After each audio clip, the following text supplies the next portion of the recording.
Hello everyone! Today, I will teach you on how to remove yourself as an admin from a Facebook page. First, open the Facebook page and ensure you're logged in as an admin. Click on the Professional Dashboard option on the left side. Select Page Access from the options.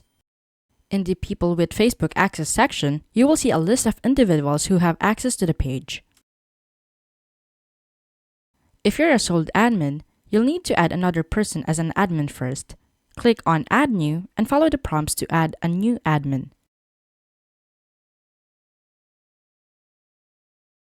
Once you have added another admin, you can remove yourself. Click on the three dots next to your name and select Remove Access.